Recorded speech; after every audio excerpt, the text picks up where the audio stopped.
राधे राधे, हरे कृष्णा। श्री हरि विष्णु भगवान की जय। प्रिय श्रोताओं, आज आप सुनेंगे निज ज्येष्ठ मास की कथा का 22वां अध्याय।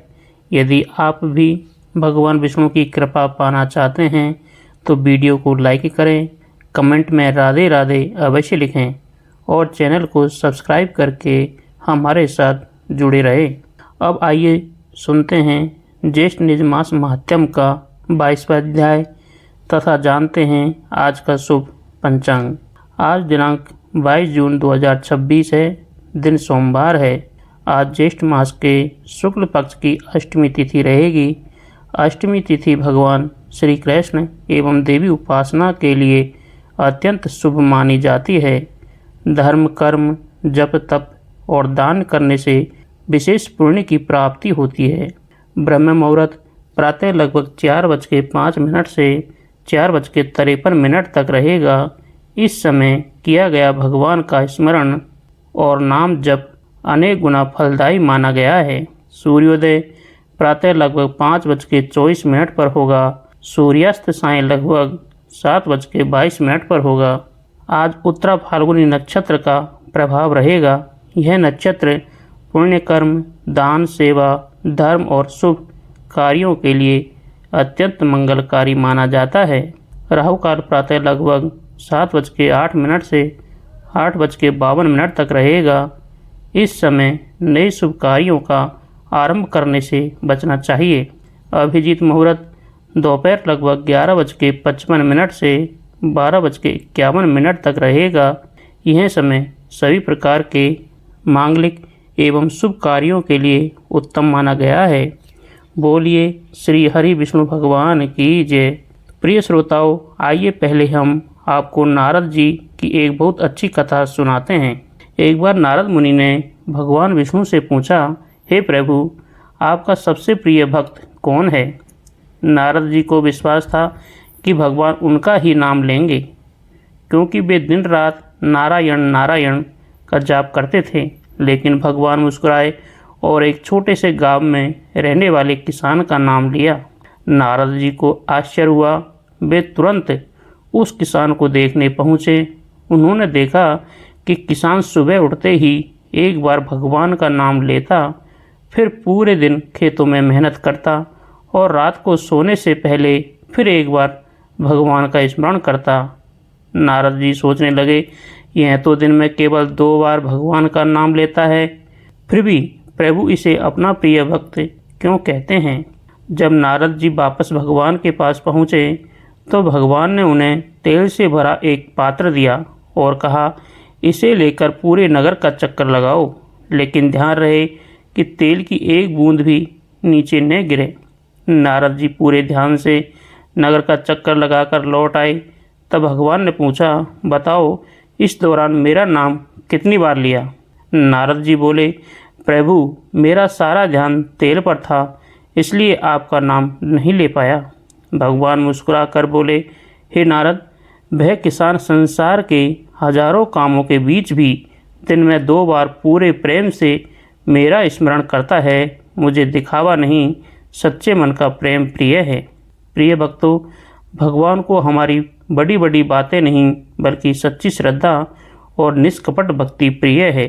जो भक्त प्रेम से उनका स्मरण करता है, भगवान सदैव उसके साथ रहते हैं।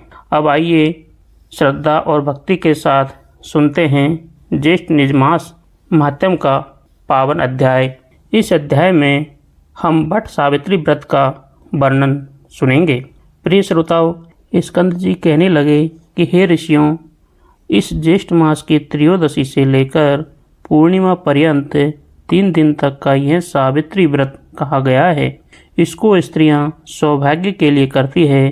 पतिव्रता स्त्रियां पूर्णिमा के दिन उपवास कर पतिव्रत तिथि में पारण करें। ऋषि कहने लगे कि हे स्कंद जी, हे सदानंद, आप इस व्रत की विधि कहिए।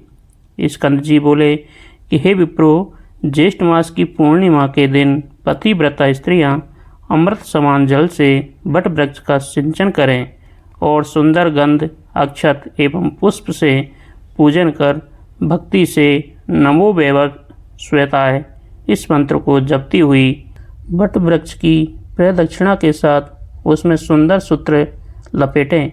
इस व्रत को समाहित चित्त से 1 वर्ष पर्यंत करें तथा रात्रि में भोजन करें और वर्ष के प्रत्येक पक्ष में वट वृक्ष का पूजन करें। पुनः ज्येष्ठ मास आने पर द्वादशी के दिन सूक्ष्म भोजन करें और त्रयोदशी के दिन प्रातः दातून आदि करके नियम ग्रहण करें कि हे जगत दात्री, आज से लेकर मैं 3 रात्रि पर्यंत लंघन करूंगी और चौथे दिन चंद्रमा को अर्घ्य देकर उस सती सावित्री का पूजन करूंगी। यथाशक्ति ब्राह्मणों को भोजन कराकर भोजन करूंगी। हे सुबह, मेरे व्रत को पूर्ण करो। किसी प्रकार विघ्न उत्पन्न न हो। पश्चात सप्तधान्य से पूरित अंश पात्र को कलश पर स्थापित करें और उसे वंश पात्र पर वस्त्र सहित प्रतिमा रखें। सुवर्ण की प्रतिमा, ब्रह्मा और सावित्री की तथा धर्मराज की प्रतिमा बनाकर पूजन करें। वट वृक्ष के मूल भाग पर स्थापित घट के ऊपर प्रतिमा 3 दिन तक स्थापित करें। पूर्णिमा के दिन प्रातःकाल उठकर स्नान आदि नित्य क्रिया करके सम्यक प्रकार से पूजन करें। सत्य सावित्री की प्रतिमा स्वर्णमयी बनाकर चांदी की सैया पर स्थापित करें और काष्ठ का भोज रखें। यमराज के निमित्त भक्ति से दीपदान करें। ऐसा करने से पतिव्रता स्त्री अपने पति के साथ समस्त सुखों को भोगने वाली होती है। स्त्री हो, विधवा हो, अपुत्री हो, कुमारी हो, पतियुक्ता हो या सुपुत्री हो, सभी को इस व्रत को करना चाहिए। अर्घ्य का मंत्र है, हे ओंकार पूर्वके, हे देवी बीणा पुस्तक धारिणी, हे पतिव्रते, हे महाभागे, हे बंदी जाए, हे शुचिस्मित, हे दृढ़मते, आपको नमस्कार है। हे वेद गर्भे, हे निमित्त प्रिय भाषण करने वाली, हे सुब्रते, आप वैधव्य और सौभाग्य तथा पुत्र, पौत्र और सख्य प्रदान करें। हे सुब्रते, आप इस अर्घ्य को ग्रहण करें। आपको नमस्कार है। हे देव, आपसे देवता, असुर, दानव, मनुष्य सहित समस्त जगत व्याप्त है। हे देव, आप सत्यवत को धारण करने वाले हैं। हे ब्रह्मरूप, आपको नमस्कार है। हे वेवस्वतः, आप समस्त लोकों के कर्म साक्षी हो और शुभ तथा अशुभ कर्मों के विचार करता हो। आप इस अर्घ्य को ग्रहण करें। आपको नमस्कार है। हे धर्मराज, आपको नमस्कार है। हे धर्मरूप, आप धर्मराज हैं, पितरों के स्वामी हैं, समस्त जीवों के साक्षीभूत हैं। आप इस अर्घ्य को ग्रहण करें और मुझे पति सुख को प्रदान करें। इस प्रकार 1 वर्ष पर्यंत व्रत को करें।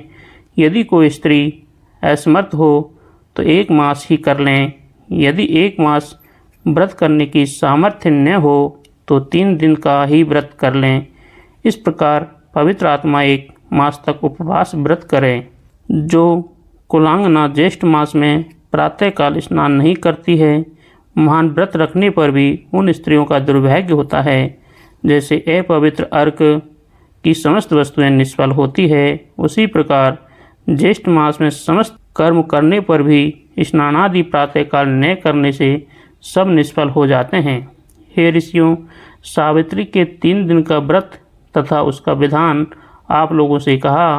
व्यास जी राजा युधिष्ठिर से कहते हैं कि हे नराधिप, ज्येष्ठ मास की पूर्णिमा यदि ज्येष्ठ नक्षत्र से युक्त हो तो छाता जूता दान करने से राजा होते हैं। यह मैंने ज्येष्ठ मास का महात्म्य संक्षेप में आपको बतलाया और आपकी भक्ति देखकर और उससे प्रसन्न होकर शेष जो कुछ भी है वह सब भी कहूँगा। यह अध्याय समाप्त होता है। आगे का वृत्तांत हम अगले अध्याय में सुनेंगे। प्रिय श्रोताओं, अब सुनिए गजेंद्र मोक्ष की कथा। बहुत समय पहले त्रिकूट पर्वत के पास एक विशाल और सुंदर सरोवर था। उस सरोवर में गजेंद्र नाम का एक बलशाली हाथी अपने परिवार और झुंड के साथ रहता था। गजेंद्र बहुत शक्तिशाली था और उसे अपनी ताकत पर बड़ा अभिमान था। एक दिन भीषण गर्मी के कारण गजेंद्र अपने पूरे झुंड के साथ सरोवर में जल पीने और स्नान करने गया। जल में उतरकर वह आनंद से जल क्रीड़ा करने लगा। तभी सरोवर में छिपे एक भयंकर मगरमच्छ ने उसका पैर पकड़ लिया। गजेंद्र अपनी पूरी शक्ति लगाकर स्वयं को छुड़ाने का प्रयास किया। उसका विशाल शरीर, उसकी ताकत और उसका अभिमान सब काम आने लगे, लेकिन मगरमच्छ ने उसका पैर नहीं छोड़ा। हाथी और मगरमच्छ का यह संघर्ष कई वर्षों तक चलता रहा। धीरे धीरे गजेंद्र की शक्ति क्षीण होने लगी, जबकि जल में रहने के कारण मगरमच्छ और भी शक्तिशाली होता गया। जब गजेंद्र को समझ आ गया कि अब अपनी शक्ति से बचना संभव नहीं है, तब उसका अभिमान टूट गया। उसने अपने हृदय से भगवान विष्णु का स्मरण किया। बड़ी व्याकुलता से उसने पुकारा, हे नारायण, हे जगत के पालनहार, अब आपकी शरण के अतिरिक्त मेरा कोई सहारा नहीं है। कृपया करके मेरी रक्षा कीजिए। कहा जाता है कि गजेंद्र ने अपनी सूंड में एक कमल का फूल उठाकर भगवान को अर्पित किया और पूर्ण श्रद्धा से प्रार्थना करने लगा। अपने भक्त की करुण पुकार सुनकर भगवान विष्णु तुरंत बैकुंठ से गरुड़ पर सवार होकर वहां पहुंचे। उन्होंने अपने सुदर्शन चक्र से मगरमच्छ का वध कर दिया और गजेंद्र को उसके बंधन से मुक्त कर दिया। तब भगवान ने बताया कि गजेंद्र अपने पूर्व जन्म में इंद्रधुम्न नाम का राजा था। एक ऋषि के शाप के कारण उसे हाथी का जन्म मिला था। वहीं मगरमच्छ भी पूर्व जन्म में हू नाम गंधर्व था, जिसे शापवश मगरमच्छ बनना पड़ा था। भगवान के स्पर्श से दोनों शापों से मुक्त हो गए। इस कथा से हमें शिक्षा मिलती है कि जब मनुष्य अपने अहंकार को छोड़कर सच्चे मन से भगवान की शरण में जाता है, तब भगवान उसकी सहायता अवश्य करते हैं। संसार की शक्ति, धन और बुद्धि एक सीमा तक ही साथ देती है, लेकिन भगवान का नाम हर संकट से पार लगा देता है। बोलिए श्री हरि विष्णु भगवान की जय। बोलिए गजेंद्र मोक्ष लीला की जय।